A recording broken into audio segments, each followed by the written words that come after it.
Welcome everybody. Thanks and good evening to all. I'm glad you're here. Well, virtually. At least Trevor and I are here. That's what counts. But more importantly, you guys are online, and we're really grateful you guys are with us. Welcome to the Utah Valley Amateur Radio Club March 2021 club meeting. And glad you're all here. So just for the lineup tonight, first we're going to have Carl say a couple things, and we're going to have Wendy say something, and we're going to have me say something else. And Lauren, if he's on, I didn't see his name, but if he's on, he's going to be saying something. And then we'll turn the time over to Chad. And then Chad is free to pick on anybody he wants. He's got a kind of a free reign presentation tonight, and so. Oh, Brent's going to get it. No. All right. And then after Chad's wonderful presentation, or his other one, whichever, then we'll have Brent do the door prizes, after which we will conclude. All right. So Carl, would you like to announce a couple things that you got going this next in the near future? All right. Let's see, in the near future, June 12th, put it on your calendar. That's going to be our 7-6 barbecue. And we will have a station there set up, get on the air station. Hopefully we'll have a fox hunt, and we will have some door prizes. And hopefully I'll be barbecuing up some chicken for the group, and we'll do potluck otherwise. Woo. I think it'll go from 10 to about 3 is when we usually start cleaning up. But we can go out and have some fun. It's at Highland Glen Park, which is the park that's just below Lone Peak High School. Down the gully there. It's got a little 4-acre lake, and bring the family and have some fun. Now, they want to limit us, of course, but by June we're figuring that everything should be pretty good. But it's also a public area, and they can't stop people from. And we're just about right in the middle of the bike path and everything else. They really can't stop people from going there. So we're kind of ignoring their limit on people. So. But I think we usually have somewhere between 50, 75. I think we've had almost 100 people one year. So we'd like to have everybody come out and get to know everybody else, and put it on your calendar. Don't let some lame, family get together get in the way of a good ham radio potluck barbecue that you could bring your family to anyway. Anyway, let's see. What else do I have? I don't know. Well, who's invited to that, Carl? I mean, everybody. So families? Bring your family. Heck yeah, I bring my family and all my kids and all my grandkids, everybody else to it every year. So I heard that there was going to be like door prizes or something. There is. And maybe even we'll have a raffle. We'll have a raffle there, a bona fide raffle. Raffle? And if you're a 7-6er member, you get a free ticket. It's easy to be a 7-6er. There's about 400 of us. And we can sell extra tickets so you can increase your chances of winning some of those prizes.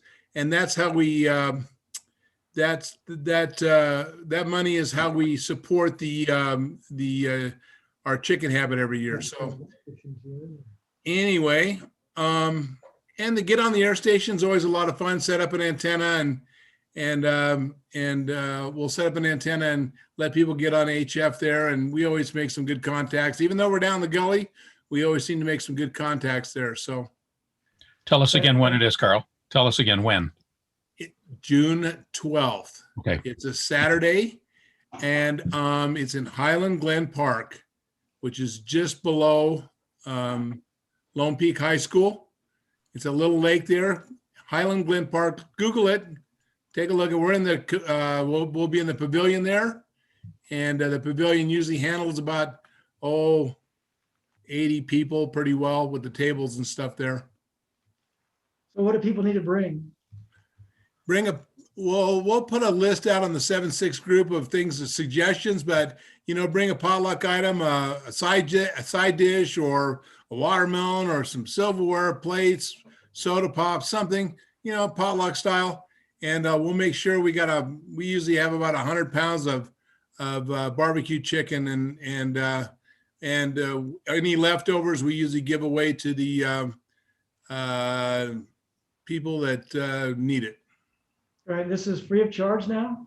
free of charge. Awesome. Put that Yeah. info in the chat for anybody that wants to look at it. All right, thanks, James, and thanks, Carl. So, Carl, you got something else coming up in like September, do you? Kind of early, but still. Well, yeah, that's way early, but yeah, we usually have it September, sometimes in October, but usually in September we have the ice cream social, and we'll do the ice cream social, and we'll do it again at Leatherby's Norm. That was kind of fun doing it a little more locally. So, Leatherby's Ice Cream Social. Yep, we'll do that. Cool. There'll be so many activities between now and then. I'll forget about it, and we'll do it. We'll be announcing that in the summer. Cool. I'm just excited because I like to see a lot of people show up at these things. So thanks, Carl. Appreciate it.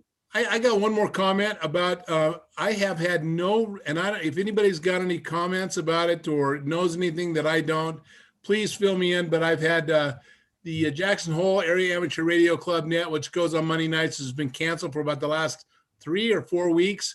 And all I've got is a note from Mick saying no net tonight. And that's it, with no explanations. He's usually pretty good at explanations.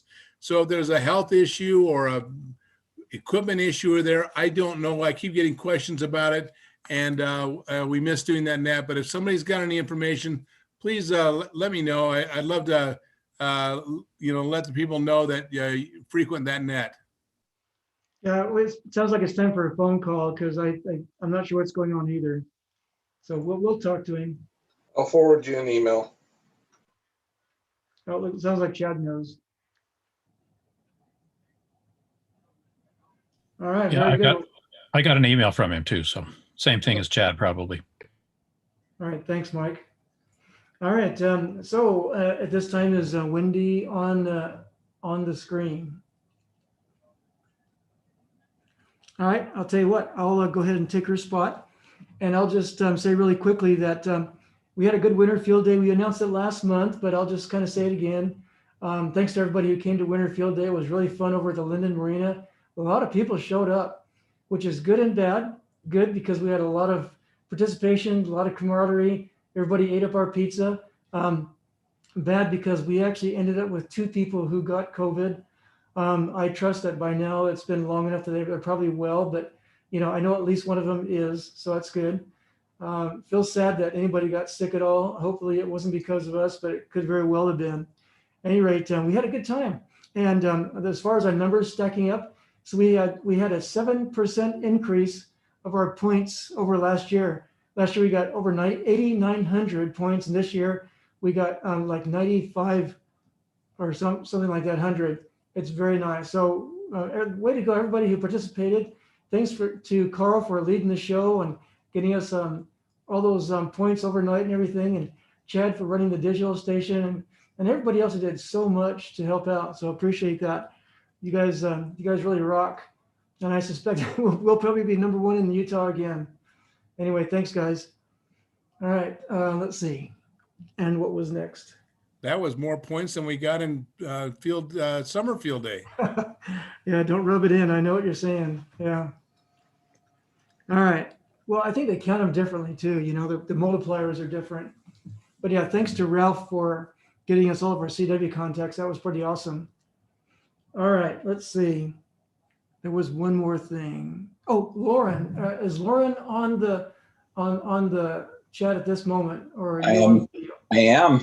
Okay, go ahead and take it over if you like, please. All right. I wanted to introduce our new hams.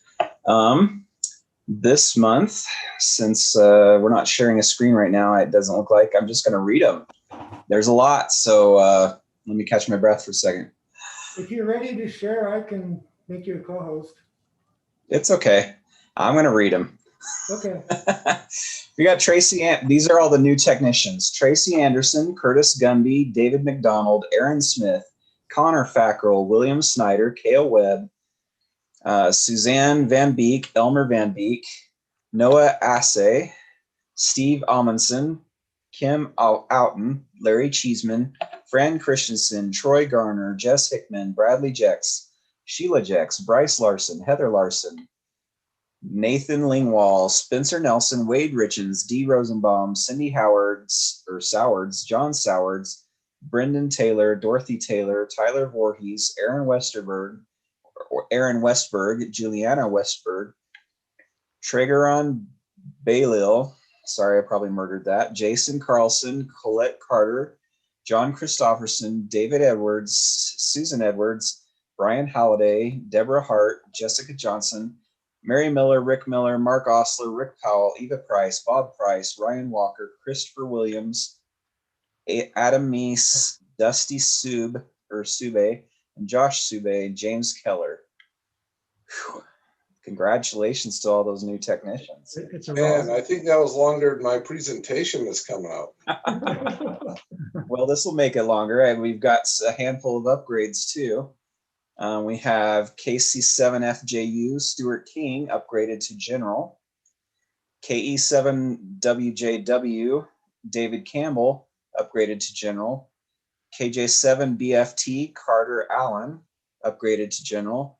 KJ7HAS, David Bonner, upgraded to General.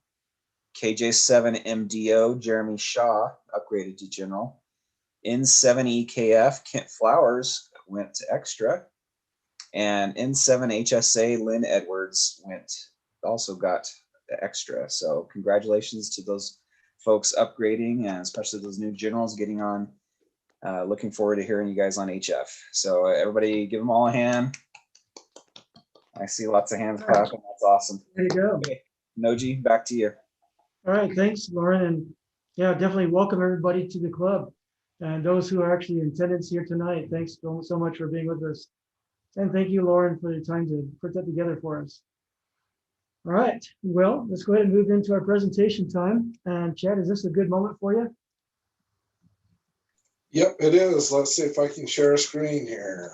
All right, time is yours. Can you see that? Yeah. Yep. Yeah, okay, cool. Yes, sir. All right, today's presentation is going to be about Field Day, kind of the reasons that Field Day exists, some of the reasons that people participate in Field Day, and maybe some of the differences between Field Day and Winter Field Day. So before I get started here, I just want to open it up to everybody to kind of, say what you guys like in Field Day. If anybody wants, just feel free to unmute and go share with us why you participate in Field Day, what you like to get out of it. Just camping and being out with everybody is great. That's a big one for, on the personal side of things, and one of my favorites. Anybody else? Gives me a good reason to get on the radio. And some of us need that. That's definitely, I think, a majority of the time that I spend on radio these days. Anybody else?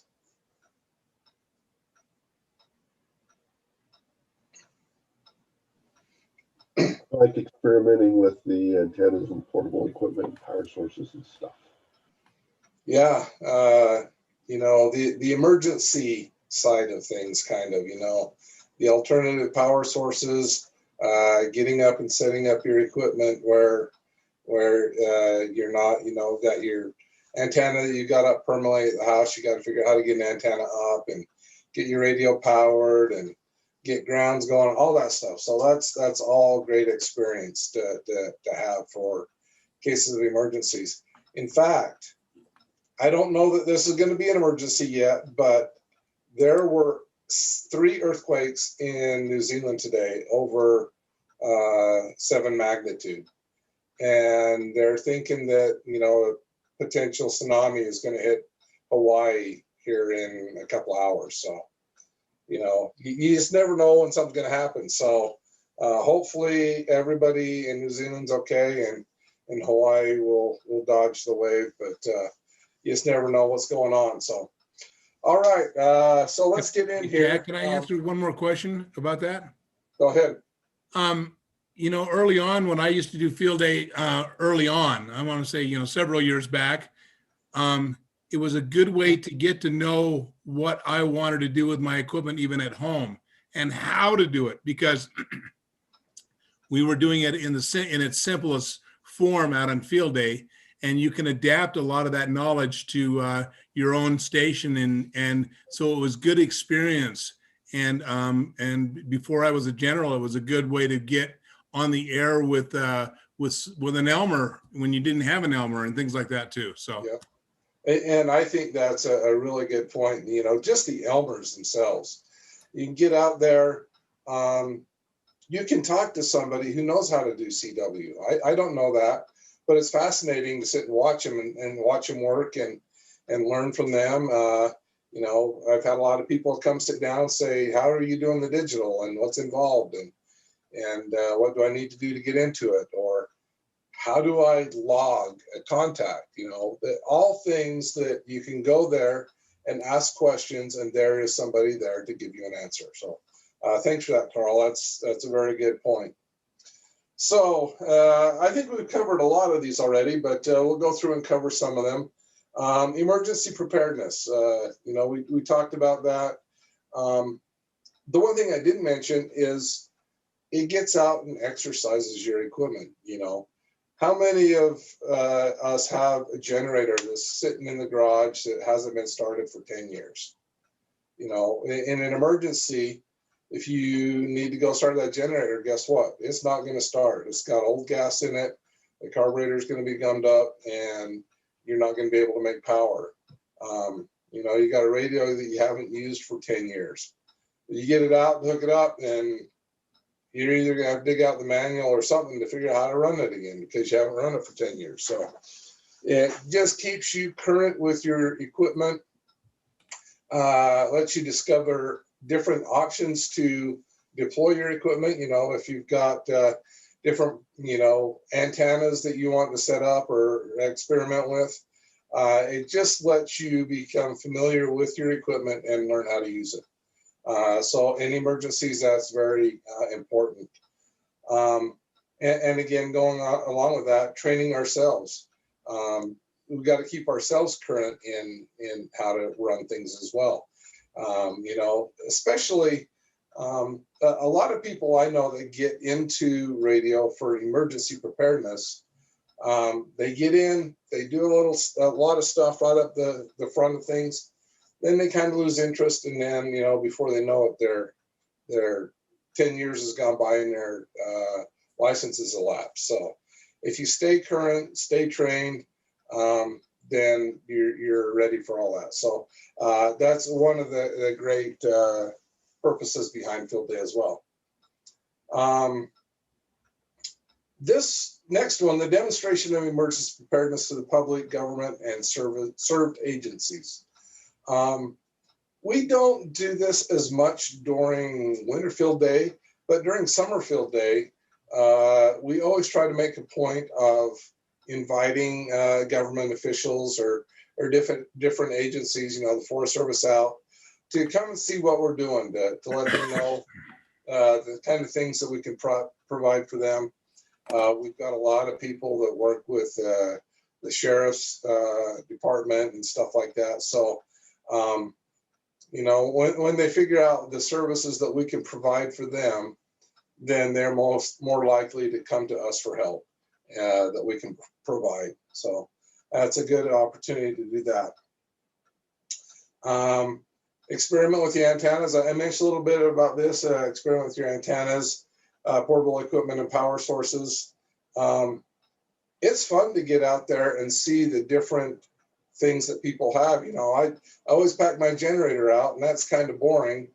But there are a lot of people, you know, last field day, I never started my generator up. In fact, I don't even think I hooked up a power cord to it, because I was there with a guy that had the coolest trailer with solar on it, and we ran all day and all night off of batteries that he charged with solar. And you know, there's just a lot of different cool things and battery options and different power options that are available that you know, you wouldn't get to see otherwise. And so that's really cool.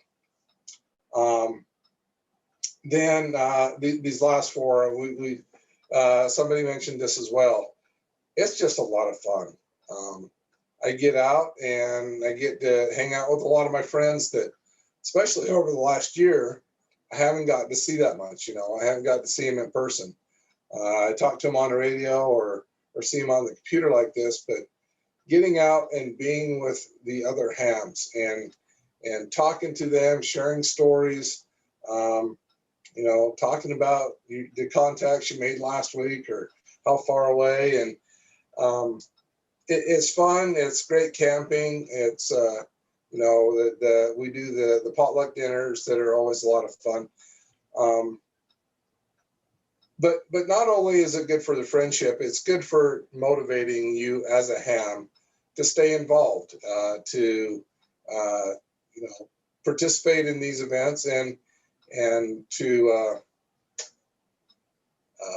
you know, maintain that motivation to get out and do things with other people, other hams. So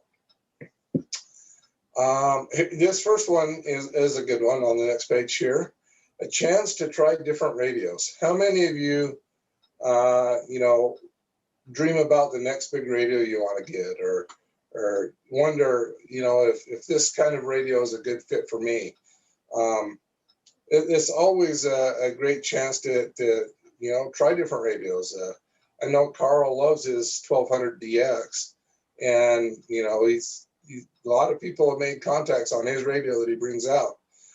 This year, Winterfield Day, we had another ham bring out a new radio that I had never got to work on before. So it's a good chance to see, you know, do I want a little simple radio? Do I want a big radio that does everything?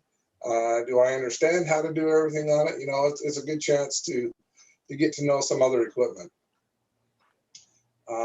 And as Carl mentioned, a knowledge building and learning new skills.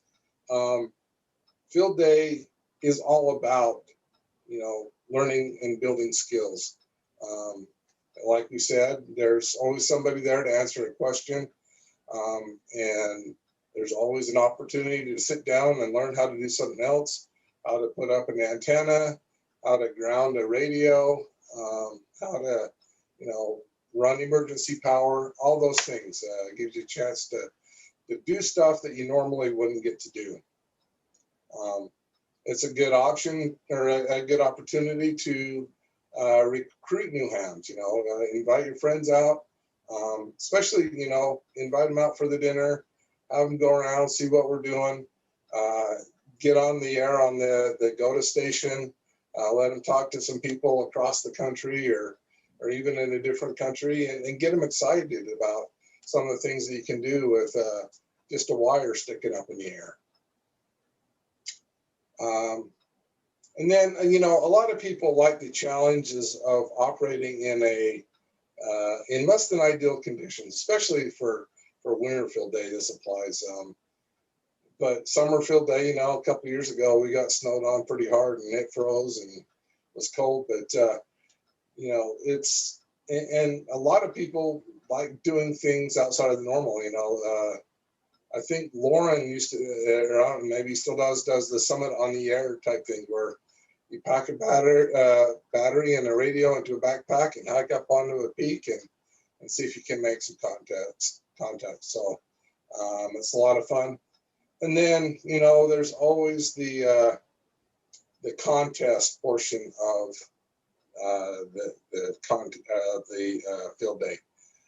You know, everybody, you know, knows it's not really a contest, but it's a contest, is the popular saying. You know, you're out there to make the points, to be #1 in the state, and you know, that friendly rivalry. It's you know, I guess it's not a contest in the fact that you win a big prize or whatever, but you get bragging rights out of it, and that's always fun. So. And in the end, it's just fun. Oh, sorry, it's getting so hot in here. I had to open the door. Okay, so this is kind of what the objective is from the ARRL. And I guess I should say Field Day, Summer Field Day, is sponsored by the ARRL. Winter Field Day is not. It's a different organization, but just to make that clear.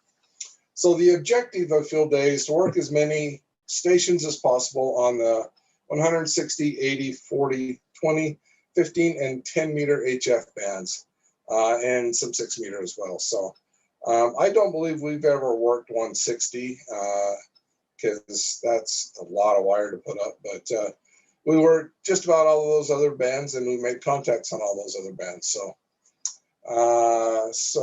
And in doing so, to learn to operate in abnormal situations in less than optimal conditions.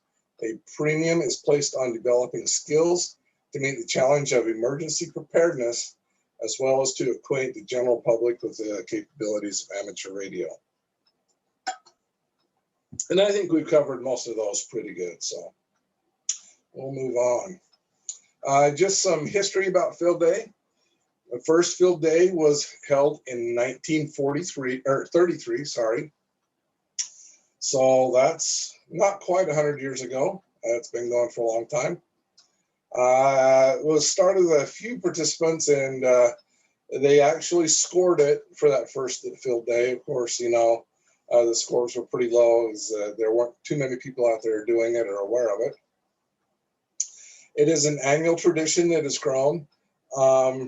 I believe I read that Field Day has been held every year since then, with the exception of the years during World War II. So it has been an ongoing effort for a long time.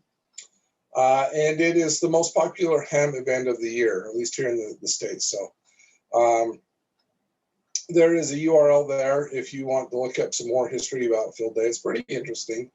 That's from a QST article. So you can write that down, or if anybody wants it, you can get hold of me later. So these are the people who are eligible to participate in Field Day. So all amateurs in the US and Canada and their positions. So Puerto Rico, Guam, you know, all those places, although Guam is probably not going to be one of those. DX stations may be contacted for credit, but they are not eligible to submit entries. So just the US and Canada can submit logs for points. Although we do get the occasional DX station that participates in the contest. Hey, Chad, just a quick question. Yeah. So just to clarify, so you're saying DX stations cannot submit logs, but we can submit logs of a DX station that we've contacted, can't we? That is correct. Okay, yeah, okay, thanks. Yeah, That's all. so we can get points for making that contact, but if they are a DX station, they cannot submit logs to Field Day to get points, okay? Does that answer? Okay, thanks. Any other questions? And feel free to jump into the question at any time.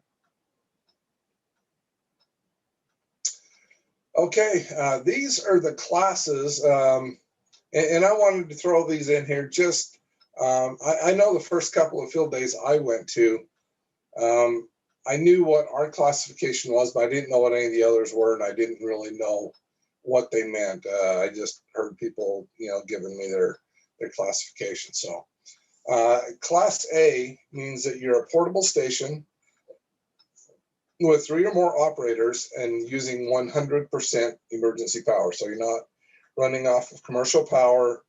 You're not in a building with a permanently installed antenna. You're operating as a portable station on emergency power. So a Class A on battery is the same as the Class A, but 5 watts max running solely on battery. Okay. Class B, portable stations with 1 or 2 operators using 100% emergency power. And sorry about my clock there in the background. Class B with battery, kind of the same thing, but 5 watts limitation as well on running on battery. And then a Class C is just a mobile station, single station. Class D is a home station or on commercial power. So if you're operating from your ham shack with your, permanently installed antenna and running off commercial power, you'd be a Class D. And there's just a note here that the Class D stations are not allowed to log contacts with other Class D stations. So you can't submit those for points. Hasn't that rule been waived last year and this year because of COVID though? Well, yeah, there were some exceptions for COVID. And a lot of them dealt a lot with working from home as part of a club. You could have different home stations designated to use the club call sign, and so you could work as a club but not be located in the same place to stay safe, whatever. So those changes were temporary in nature, and I don't know if they'll be in place for this year or not. Hopefully not. But yeah, for COVID, they did make some exceptions. Class E is your home station, but running on emergency power. So if you've got, a separate solar power, then I don't think the solar panels, on your roof would count because they're feeding into the grid or whatever. But if you had a separate solar system or generator or whatever, you could operate as a Class E. And then a Class F is you're operating from an established emergency operations center. Carl, have you ever logged a Class F call? I don't think I have. No, but I did have a question about that because Winterfield A isn't it a little bit different because we were a 3I this year. Yep, and I'll cut one. I've got a separate section for Winterfield Day, and I'll cover those classifications. Because you're right. That is a little confusing as well because they do not do the classifications the same between summer and winter. So, good point. We'll cover that in just a bit. Any other questions?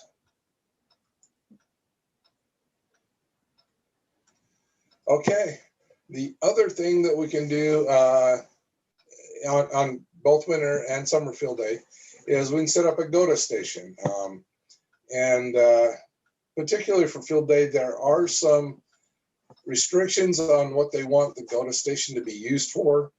I don't think these are necessarily enforced or anything like that, but the GOTA stations may be operated by any license or any person licensed since the previous year's field day, regardless of their license class. So if they've gotten their license within the last year, they're eligible to work on the GOTA station. But it may also be operated by a generally inactive licensee. So if you got somebody come out who hasn't been on the air for a couple of years and wants to get going again, they're more than welcome to get on that and get logged in there too, because we do submit those logs as well for some additional points. And then non-licensed people can get on the air as well, as long as there's a licensed operator there to make sure everything goes well. So that's the purpose of the GOTA station. I think the main intent is they just don't want, somebody like Carl who can bang out a gazillion contacts in an hour to get on there and just load up the GOTA logs. So it is for new people and getting people reactivated is the intent of that station. Any questions about that? There is a multiplier if they get what I can't remember. Was it 20 or 25 calls or something like that? A particular operator. I don't know what that level is. Noji might know. Yeah, it's 20 contacts. 20. Yeah, which for a new person, new ham, or somebody who's not licensed, that's pretty significant. So you can get somebody to sit there and get 20 contacts. That's awesome. Hey, Chad, I got a question. Go ahead, Brett. And I probably should have asked this one sooner, so forgive me, but are all field day operations done under with emergency preparedness in mind, or is that just one of, or like the last one that we had in January? Was that one done with emergency preparedness in mind, or is that just one of the few reasons why you guys, why we have field day? Does that make sense? So it's one of the main reasons. It's not the only reason, but it's probably one of the bigger ones. It's to get out, to learn how to use your equipment in less than optimal situations. You know, learn how to set up an antenna, learn how to get power to your radio, and you know, do things like that. So each field day operation will run off of emergency power then. For us, for our classification, yes. Okay. You know, if you want to be a class A, B, or C, then you have to be off of emergency or non-commercial power. Then, you know, some of the other classifications, the home ones or whatever, they are allowed on commercial power. But yeah, if you want to be a class A, emergency power. Okay, thanks. Yep. This isn't a question, but a quick comment. Go ahead, Ralph. So the GOTA station is really cool. I remember the first year I was licensed and I had a chance to get on the GOTA station and make 20 contacts. At that point, I was hooked on HF. So the GOTA station is a really cool thing. And I really think it's a beneficial thing for anybody to get involved in the GOTA station because it shows you what is possible. So. And when Ralph says he's hooked, he really means it. He's dived in with both feet. He's learned CW, and yeah, he's awesome. And we love having him in the trailer there with us. So thanks for your contributions there, Ralph.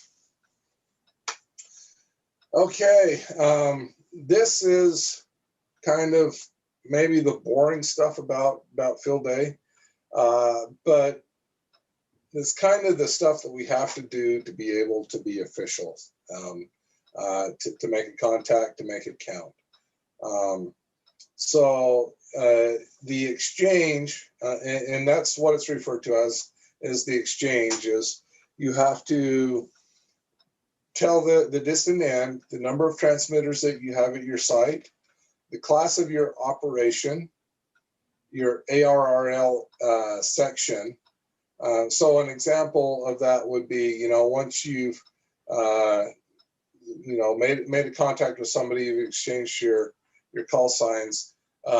For us, we would say we are a 3 alpha in Utah. So the 3 is the number of transmitters that we typically have at our field day sites, which does not include the get on the air station. That is a separate one. So we generally have 4, but 3 of them are participating in the contest. So we're a 3. We're in alpha, which is 3 or more portable on emergency power. And then we're in the Utah ARRL section. So most of the ARRL sections are just the state. There are some states like New York and Florida and Washington, California that California has 10. What's that?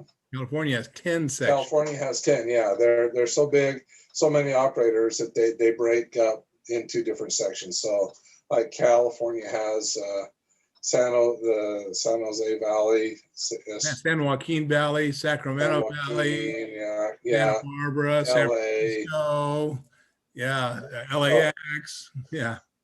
Yep. So, and the distant end will actually be pretty insistent on getting that information from you. If they don't hear it, or if you don't give it, they will come back to you until they get it from you, because without that, it's considered a busted contact and it cannot be counted for points.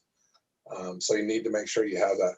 Now, our logging software that we use, and I'll cover that here in a bit, I think, helps us to make sure that the information that we gather is accurate, that we've got a valid section, for example. And so if you thought you heard something else and it wasn't valid, it won't let you enter it. So that is helpful. Okay, we're going to talk now about some of the winter field day differences. As I mentioned, winter field day is not run by the ARRL. It's not an ARRL event, but is run by the Winter Field Day Association. You can go out and Google them and get some more information about them if you want. But the WFDA is a dedicated group of amateur radio operators who believe that emergency communications in a winter environment is just as important as with preparations and practice that is done each summer, but with some additional unique operational concerns. So I'm sure you can all understand what they're meaning there. Especially here, you know, in Utah, it gets cold, but there are places a lot colder. I made contacts with some folks in Canada, up in Ontario, I believe, that were outdoors during the field day, and that had to have been really cold. So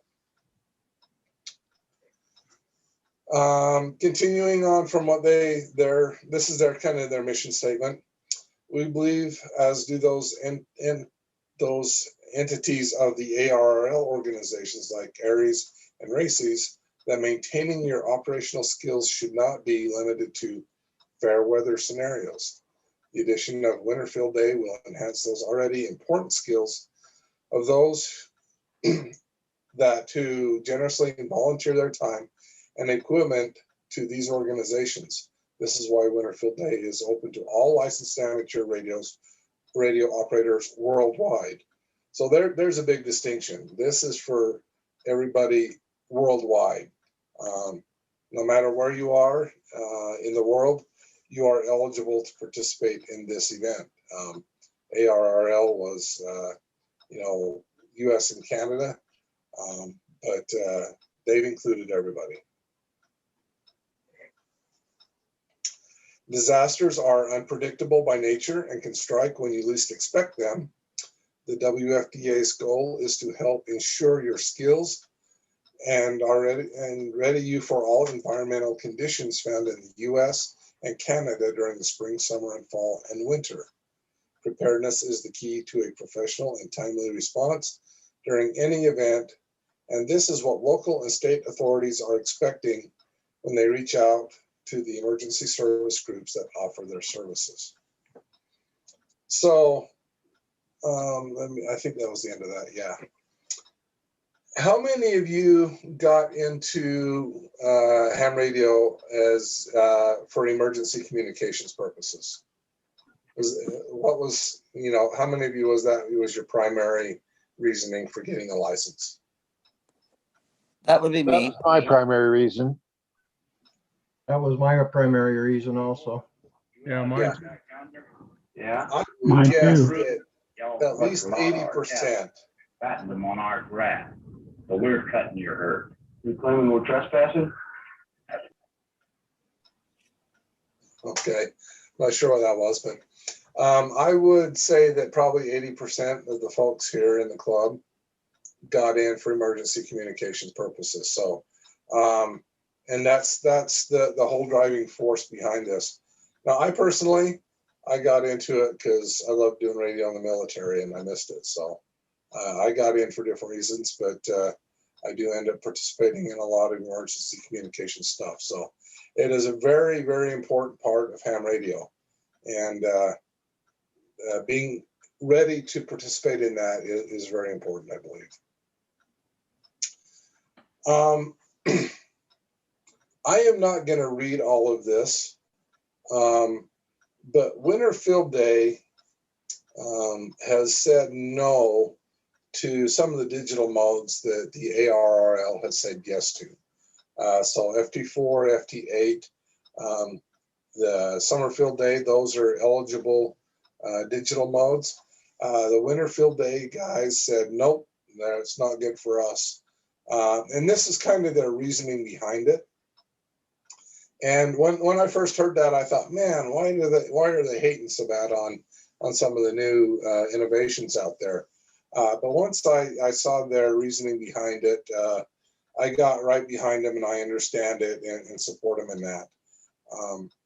Again, the whole focus of Winter Field Day is emergency communications.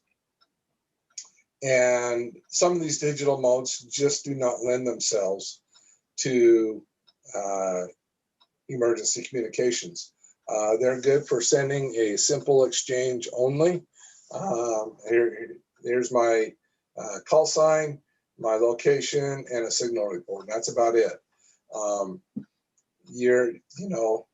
The FT8 protocol does not support enough characters in a message to send the field day exchange on it, for example. Chad? Go ahead. Just so you know, so I get that there's not a lot you can do message-wise on FT8, but how about JS8 call? I'll talk. Yeah, I'll talk about that in just a second. Okay, thanks. And I don't know, did it continue on here? It didn't. So they're saying, you can't even pass along the field day exchange, let alone an emergency message of any type, any meaningful conversation. So, their example here is the Titanic or hit ice and we're sinking. You just can't pass that kind of a message on these protocols. They do have a note in their latest rules saying that some people are going to try JS8. And I did try it this year and it worked. You can send those messages. However, in a contest mode, it's just too slow. If you tried to make a winter field day contact using JS8, it probably takes at least a minute to make a contact if it's working reliably and somebody's right there to answer. It takes a minute for you to transmit your portion of it, and then probably almost a minute to get the other portion of it back. So in a contest situation or an event like this, I found it to be too slow and not very realistic.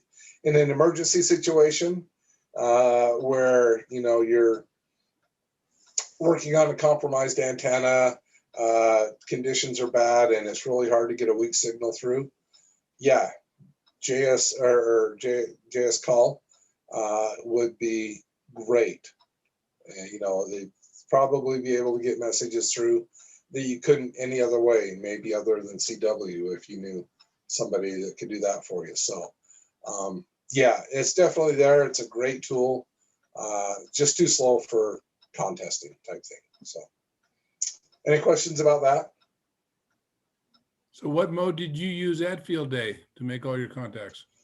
I used PSK, which is basically just a free text type of transmission. It's almost like texting on your phone or Facebook Messenger. You're typing in messages on the computer. So PSK, it's not limited to what you can send or how much you can send. It's basically limited to just how fast you can send it, which is actually not bad. It's I can type faster than it will send it, but not by much. So it works out pretty well. Any other questions? Just a quick comment. Go ahead, Ralph.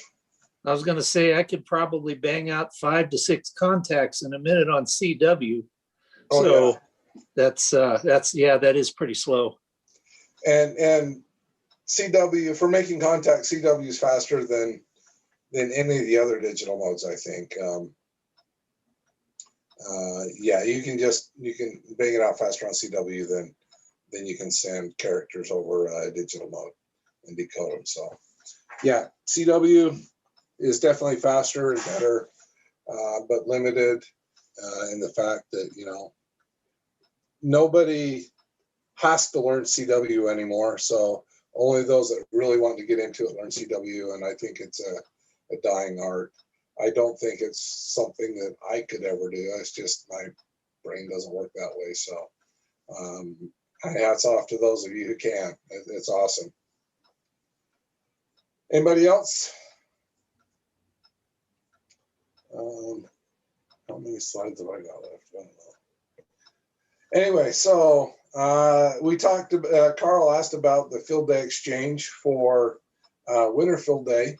They are different than summer field day, which can be confusing. The winter field day is a combination of class, which is one of the main differences, and the category, and then again your ARRL section. So this year we were considered a 3I in Utah. I stands for indoor, but not in an established like house or something like that. Indoor is an insulated enclosure running on emergency power without a permanently installed antenna.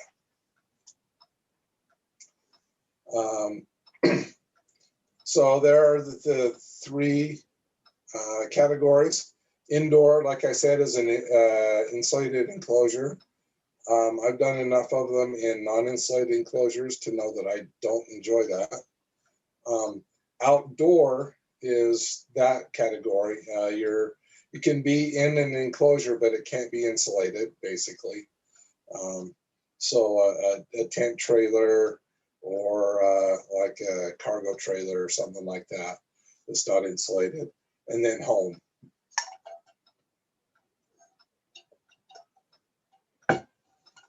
And then, again, you're sending the number of transmitters you've got going. You can have a go-to station that's not counted in the number of transmitters. I think I covered most of that. I'll give you a moment to read through it.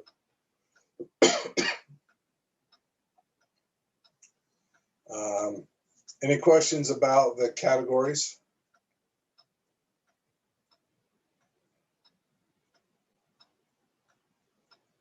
And again, you know, we talked about not amplifiers, multipliers to the scores. If you're outdoors, you get a bigger multiplier than if you're in indoors, and if you're at home, I don't think you get a multiplier for the points and things like that. So you do get more points for being outdoors and indoors and stuff like that.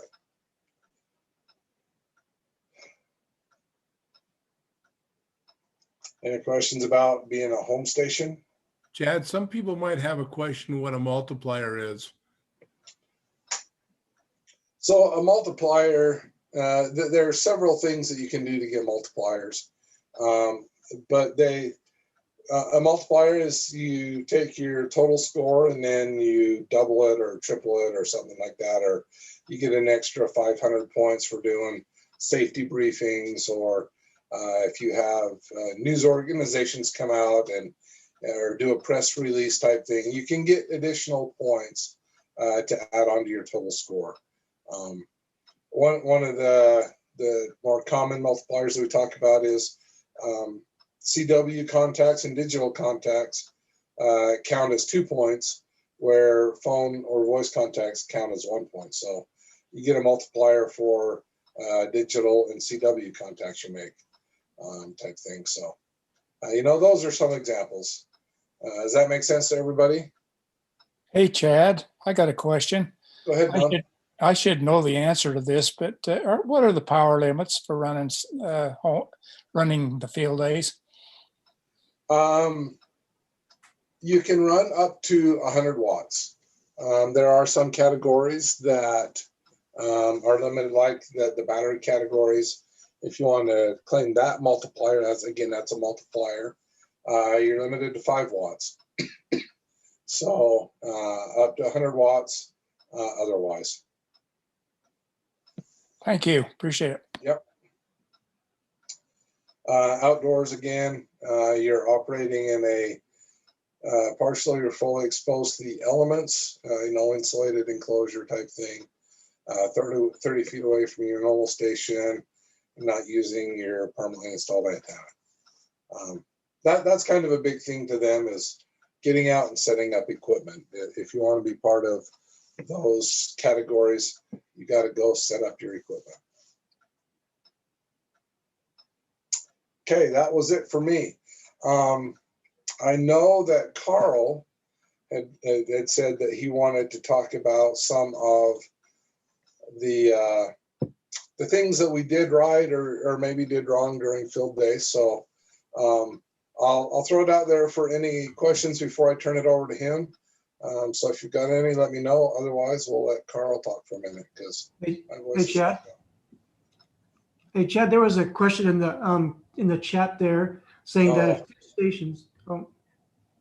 Yeah, let me turn off my share so I can actually see the chat now. Oh yeah, go ahead. Where's my, there it is right there.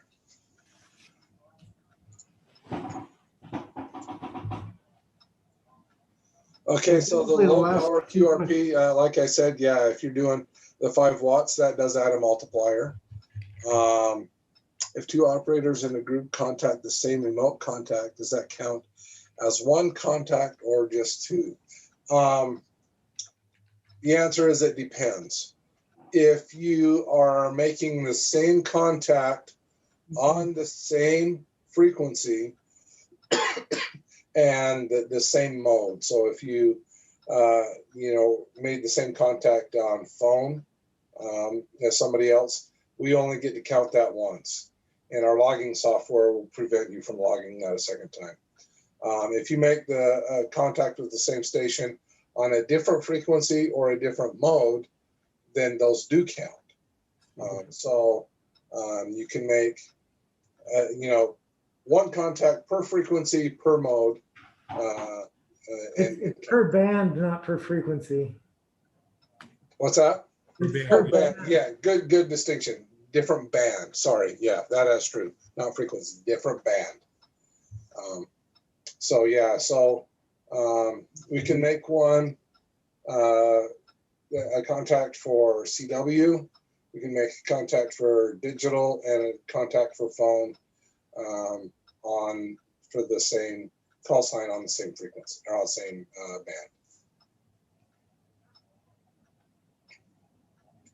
And satellite as well is a separate mode. Having said that, we got a lot of dupe calls, but a lot of times the dupes on the other end are doing their logging by hand. They don't know that they're a dupe. Yep. And it always pays to go ahead and feed the information back to them and make sure they've got your information. And 9 times out of 10, they're apologetic, but they don't know. We know because, and especially with this year with the COVID and having the operating stations separated at different homes or different locations, they don't have the opportunity to share that back and forth. We're really fortunate. We've got Chad Belcutt that sets up a wireless network for us that we can network all of our logging PCs together, and we know instantly if it's a duplicate or not because it's all shared between the stations, and that makes it as a luxury.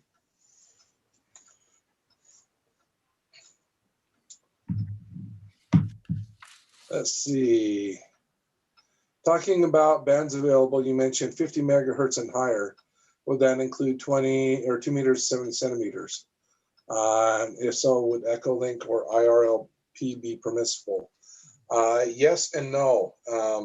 You can make contacts on 2 meters and 70 centimeters, but they have to be simplex contacts. They cannot go through a repeater or IRLP. Does that answer that question? Okay, and then the problem with transmitting QRP at the club site would be bleed over from other stations. That is so true, and not only QRP, we have bleed over, on all of the stations. And that's something that we have to deal with. And that's something that hopefully we can improve. It is a big problem for us. And as Carl gets into his thing, he may talk about that. If not, I would like to as well. So I'll turn it over to Carl to cover some stuff right now. All right, thanks, Chad. I don't have any fancy slides. I just wrote down a few thoughts that came to mind about the good and the bad and the ways to improve. From my point of view, I didn't spend a lot of time in the digital station, and some of the problems in the digital station are a little different than the problems in the in the phone stations. But starting with something that I thought was really good is we have great participation. And when we call and ask for people to come out and help us set up antennas, and sometimes that's all they want to do, and they come out and help and stuff like that. That's great. I think the bad part about that is sometimes that's all they want to do, and you kind of want to get people to stay and log some calls and get used to calling and log some calls to themselves and get used to doing that also.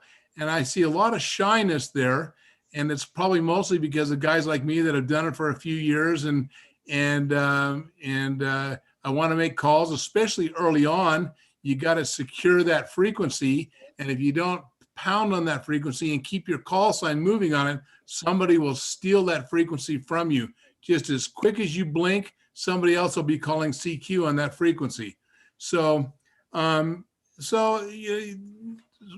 my point of view, that may be a bad thing that I think that we need to improve on, is to get people to stick around and log some calls and participate a little bit, even if it's only for 15 or 20 minutes or a half an hour, or long enough for them to say, oh, man, I'm just really not good at this, or something like that, or, get their feet wet. None of us dove in the deep end when we started swimming, Yeah.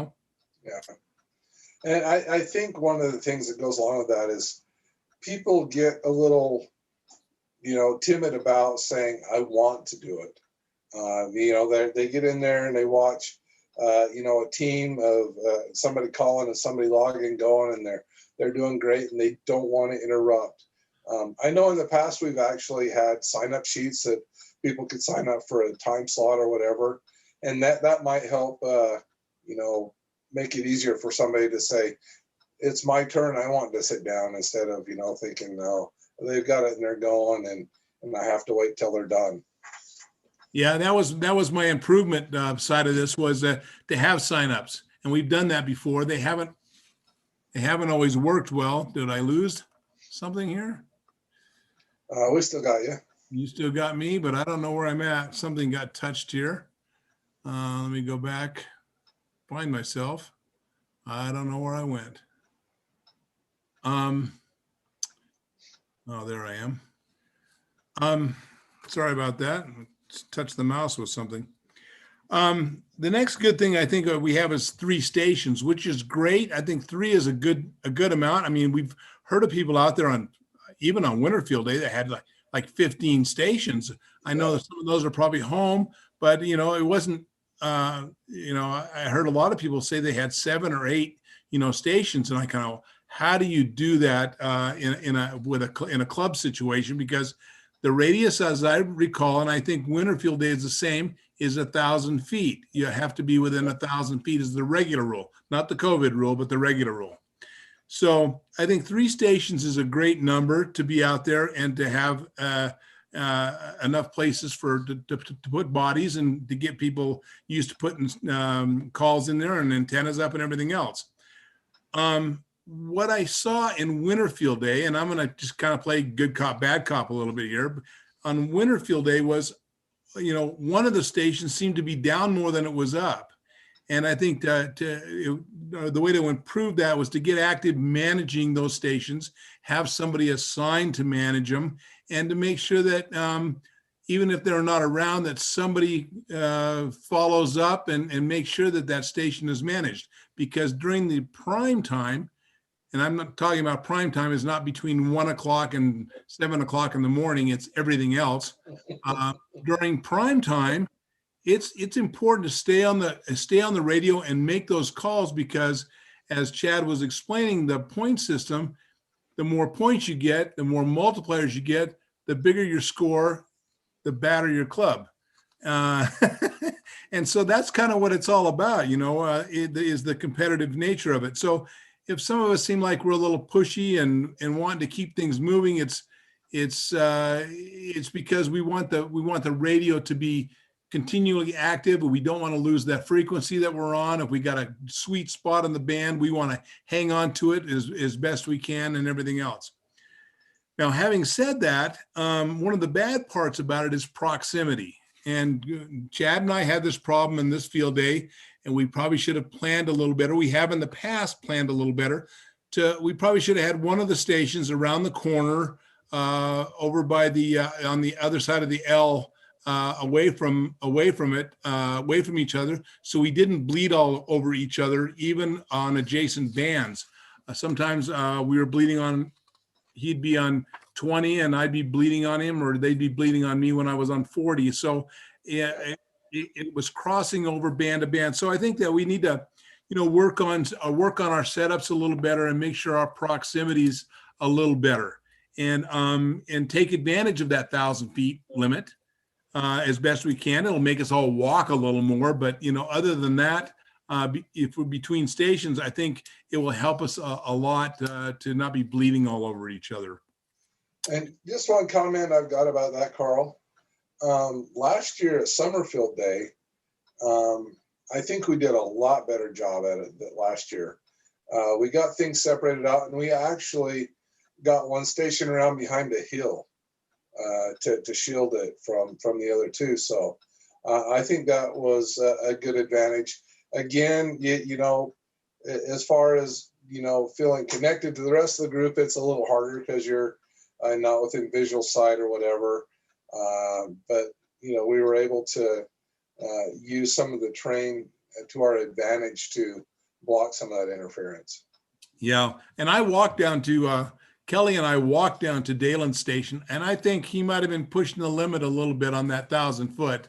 He might have been a little further than that, but Brian's station around the corner, it was fully well far enough away that we didn't have a huge amount of problems. But I think we could probably pace it out a little bit better and make sure our antennas aren't just right on top of each other. Yep. And so that's just kind of my comment on that. The other thing was, I noticed on this Winterfield Day, especially, and I know some of Noji's radios have been pretty simple. My radio is not that complicated to use and to change bands on and to retune and things like that. And I know that I think somebody was using a 7300. I don't know what you were using, Chad, but the one that was being used down on the other one station was so dang complicated. When he had problems, I went down there. Thank goodness Noji showed up, because I didn't have that radio was so complicated. I didn't have a clue. But it's all great to offer up your equipment and everything, but I think that there's a point where you have to be able to be a little more inclusive on how complicated your equipment is, so that everybody can use it. And if you turn your back on it, they can continue to use it and not have a problem trying to figure something out if somebody touched the wrong button or turned the wrong knob. So I think to not be so complicated is probably a good thing. And so we probably ought to, it's great to offer. I appreciate everybody offering up their equipment and stuff, but I mean, I think we have to be conscious of that a little bit. And that's kind of about all I've got. The one other thing, and it was kind of, and it's always been a pet peeve. I know Jeff used to always make signs and everything else, and it may not be as big a problem on the digital side of things, but when people come into the to a trailer where people are doing phone, and you're CQ, Kilo 7 Uniform Victor Alpha calling CQ, and you finally hear somebody coming back, and you got somebody sitting 5 feet behind you in a conversation, and the louder you get, the louder they get, and pretty soon you can't hear the weak little station you've got, and you've almost got a contact landed.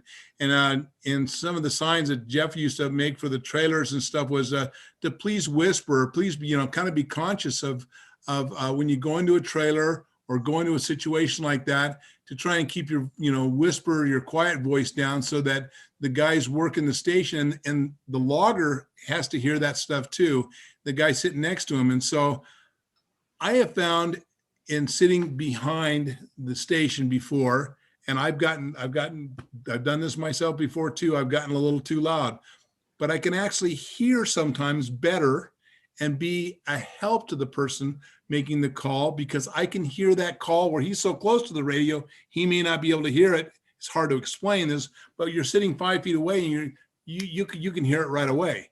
And so sometimes you could be more of a help than a hindrance if you just kind of be conscious of and be listening to what's going on at the station itself. And so, that's just kind of a bit of a pet peeve with a few of us that just kind of we want everybody to participate, but we don't want to be, drowning everybody out with conversation.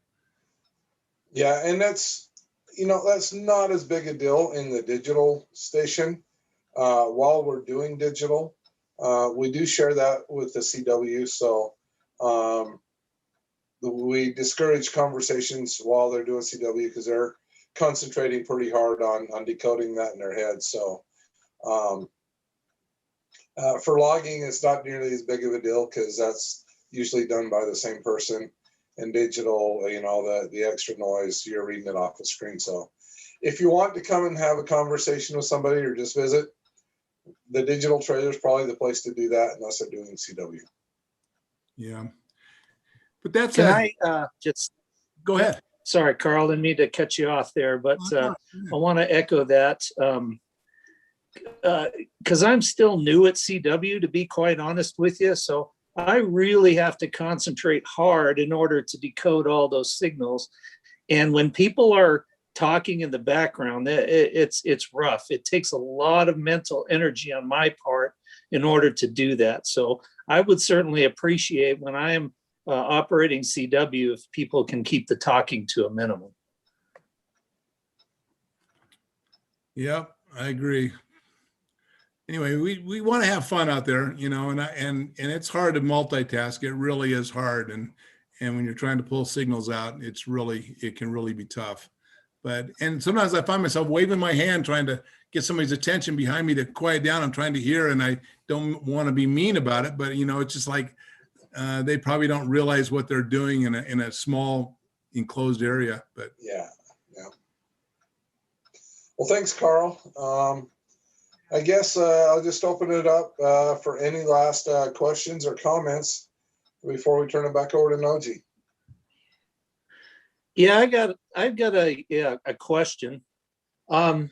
So, one of the benefits of CW is that it gets out pretty well, even at QRP levels. So my question to you guys is, would it be beneficial during field day for me to bring my QRP equipment and set up my antenna and try to work stations for the club, or how would that even work? I don't think it would be beneficial as far as multipliers because we share that station with the digital, and I think the QRP, well, in general, we're running under a 3A, not a 3A portable battery. So I don't know that running any of our stations as QRP gives us any advantage. I think once we establish ourselves as a 3A or a 3I, we have to be a 3A or a 3I that entire 24-hour period. Okay, that's what I thought, but I thought I would offer up my QRP equipment if it would help the club. But thanks for the info, guys. Hey, I can tell you this. I really appreciated the guys that some of them even came down to and participated in helping set up or even called or logged. And then they went home and got on their radio and made calls to us that we could actually viably log. And so I appreciate, Don, and I can't remember, I'm going to forget to do somebody, but there's quite a few guys from the club that went home and made calls down to us and sought us out. Even Dave out in Washington, Dave Kump, W7 MBR, he made some calls to us too from out there. So, it's kind of fun to have those guys go home and make calls to us. So we do appreciate that. Hey, Carl. Hey, Harry. Hey, I talked with Noji about bringing a QRP station out, and we kind of decided that it probably wouldn't work because of the bleed over. It would walk all over our 5 watts. And because inside the 1,000-foot area, but there is a good multiplier for it, for QRP. There really is, but I don't think it would behoove us to do that. I kind of dropped that idea. But anyway, that's my 2 cents. Yeah, and if you want to go out and operate as an independent operator as QRP, you can make a lot of points that way. But for the club, it really doesn't make a lot of sense for us.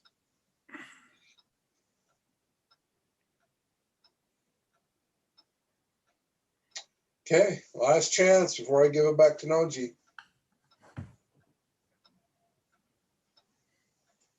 All right, Noji, it's all yours.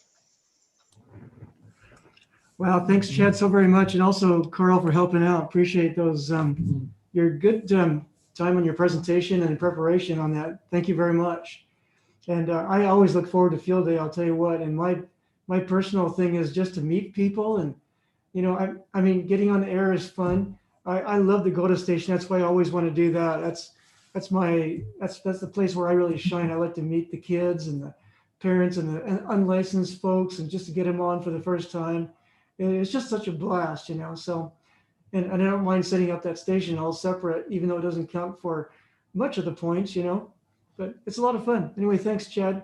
Really good. Noji, yeah, now, go ahead.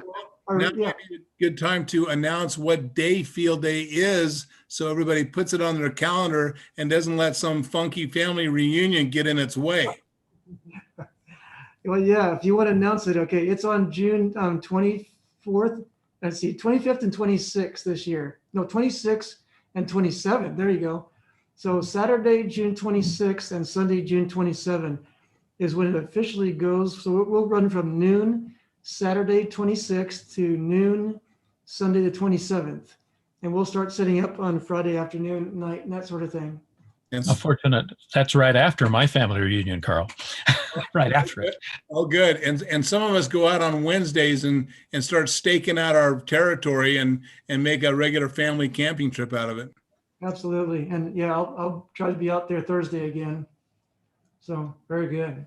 What's the site on that? Where is that done? So if you go to the club website, uvarc.club, up in the upper right, just click on 2021 Field Day. The short answer is Co-op Creek, and it's north and east of Strawberry Reservoir, a couple of miles. He's talking about the physical site. The beautiful site. You do winter field day there too, right? It's the same spot? No, negative. No. We do winter field day at Linden Marina the last few years. Oh, okay. Thanks. Sorry, Joe, I thought you were talking about the virtual site, not the physical site. So, okay. Yeah, thanks, Carl, for getting that straight. Let's see. All right. Well, I'm looking forward to it. Always do. It's always a fun time of year for me, for sure. Excuse to get out, have some food. And there's always a potluck dinner on Saturday night.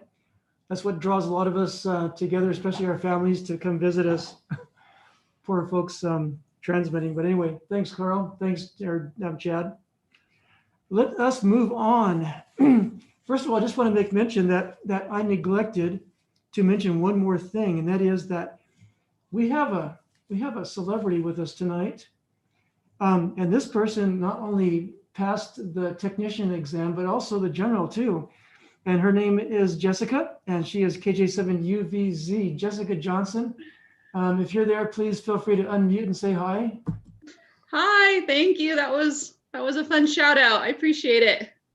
Well, and everybody has to call her General Jessica from now on. See, absolutely. So congratulations, Jessica, on your both tickets. Thanks. I'm sitting next to my technician husband. So, that's fun around here.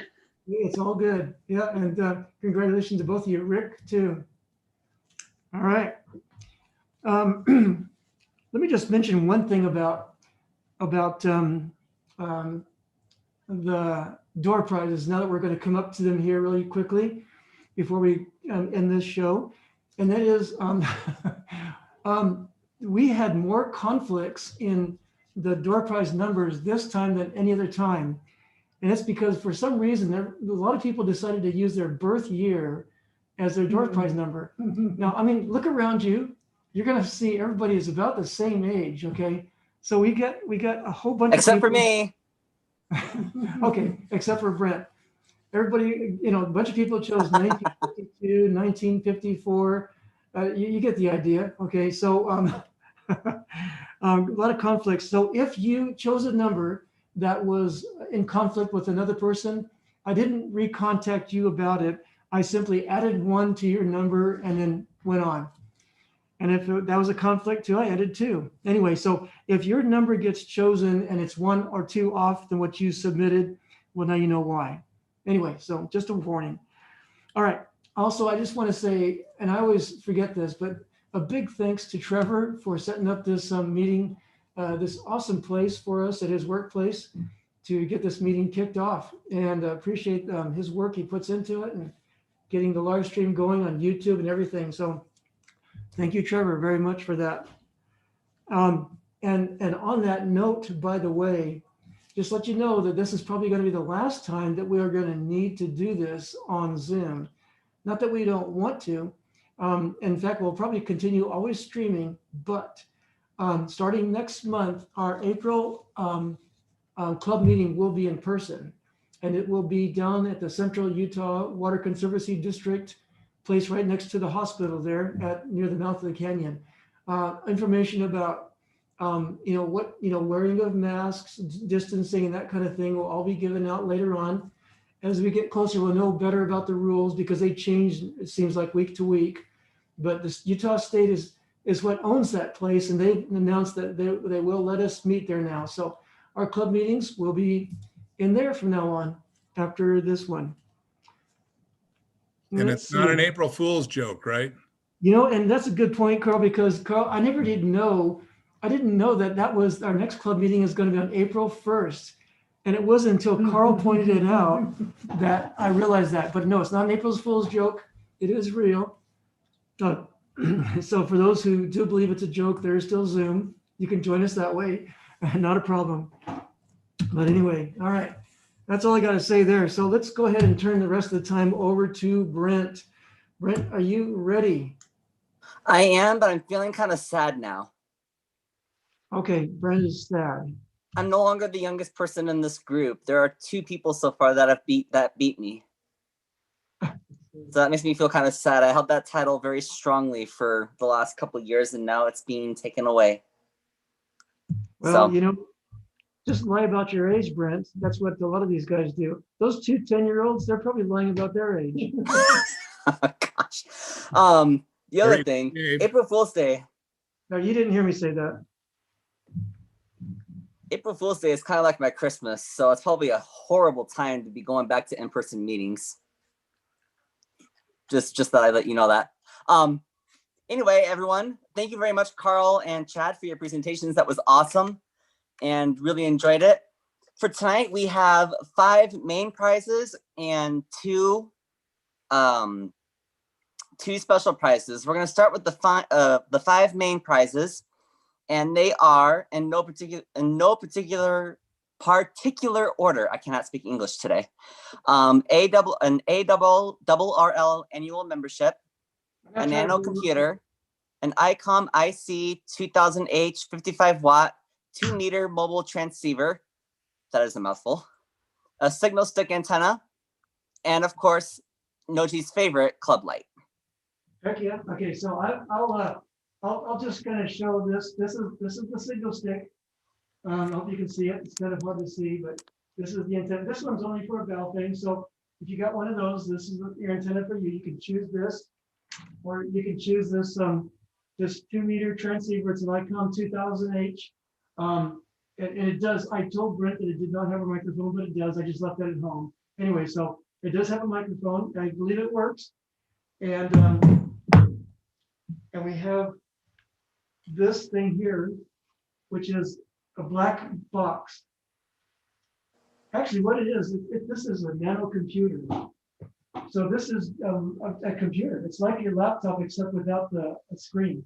So you would plug in simply your screen on your HDMI here. And anyway, it's got, and here's your power, okay? But you plug in your mouse and your keyboard if you got something like that. And I mean, it's a full-blown computer. It's got Windows 10 installed already on it. It's got 32 gig of SSD, and it's got 4 gig of memory. So, and it's not very fast, okay, but it does everything Windows 10 is supposed to do, but on a little tiny thing like this. So it's an actual real computer. And we have been gifted this, thank goodness, to Mike Henderson. Thank you very much, Mike, 36 MJH, who provided this for us. And we're having one for next month too. Anyway, so here you go, Mike, a nano computer. And of course, the ARRL annual membership. You definitely want to have one of these. But most importantly, the club light, not a Bud Light, but a club light. There you go. And it's not a TV remote either.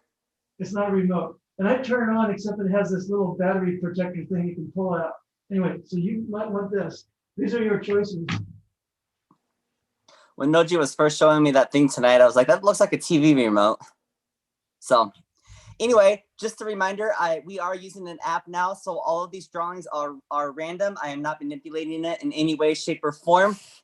Even though I probably added my name a few extra times so I could win that nano computer chip, but I digress. Okay, first prize winner is 1776 W6MJH, Michael Hendrickson. He won his own computer back. Yeah. Oh gosh. Mike automatically gets the computer. He has to take it home. Oh. That's incredible. Birthday, 1776. No, that's my birthday. Yeah, right. Yeah. Very good. Yeah, very good. I would like the ARRL membership. All right. That's what I would like. Thank you very much. I am so glad I'm not the only one that struggles with that. It's like a tongue twister.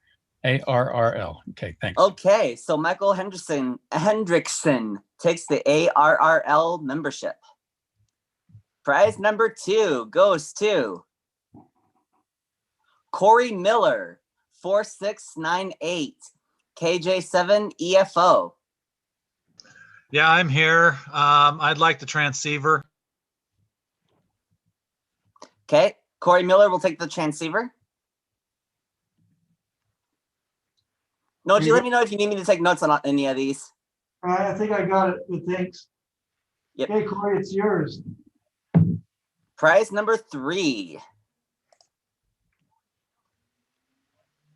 is Kevin Smith, 8765, AG7ZX.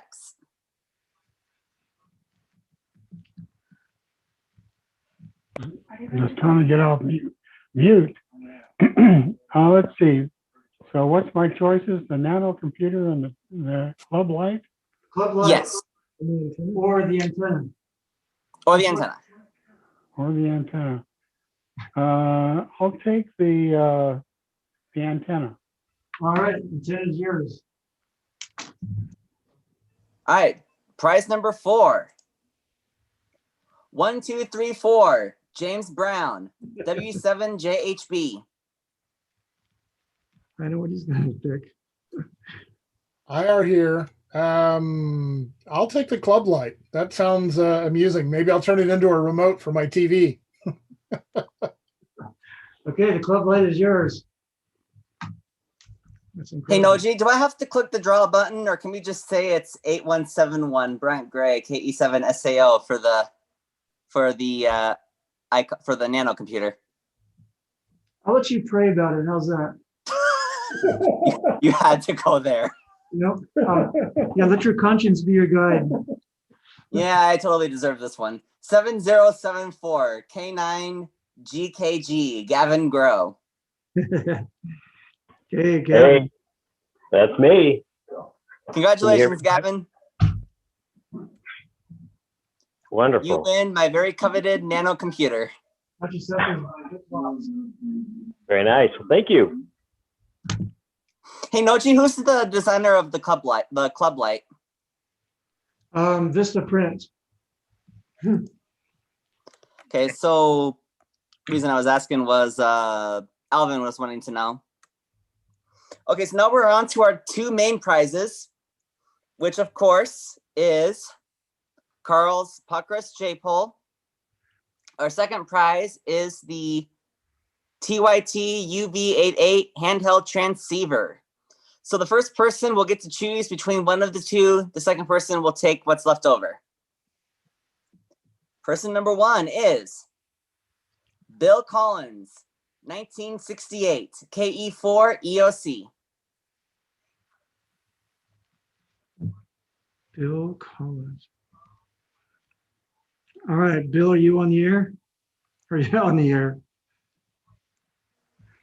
Do do do do do do do do do do do do do do do. Online to win.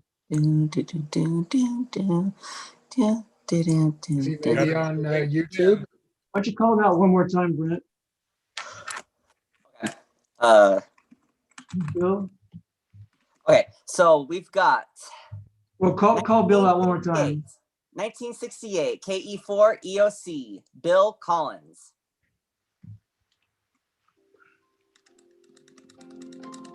I don't see him logged into Zoom anymore. Okay. Someone got the.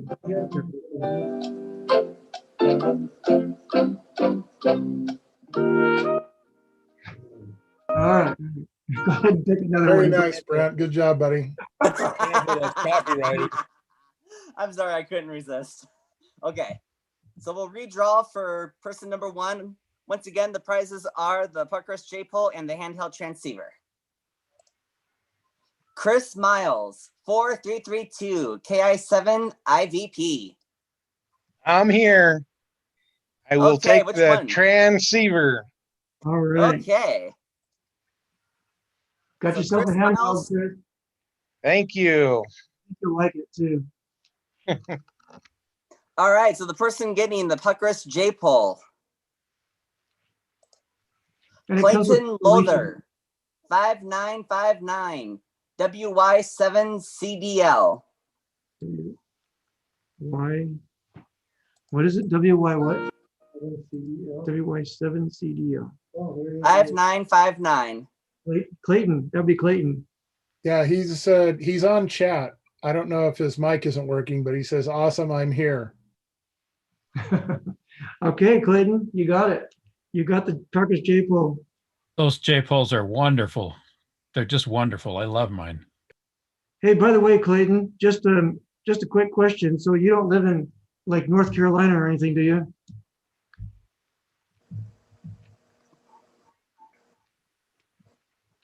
Oh, good. All right. So Eagle Mountain. So that comes with the installation. So the J-pole with installation. That's the grand prize, man. You got it. If you live in North Carolina, I guess we have to contract with somebody else. But anyway, congratulations, Clayton. Very good. All right, folks. That concludes our meeting today. Thank you so much, Brent, for your time on this. Appreciate all your work. You're a good Thank you. man. It's always good to end this show with your face. Well, at least I got to play my Jeopardy song once, so. There you go. Hey, make that ready next time too. That's cool. That's awesome. I All will. right, hey, 7-3 to everybody. See you guys next week. Next month, I mean, at the Central Utah Water Conservancy District.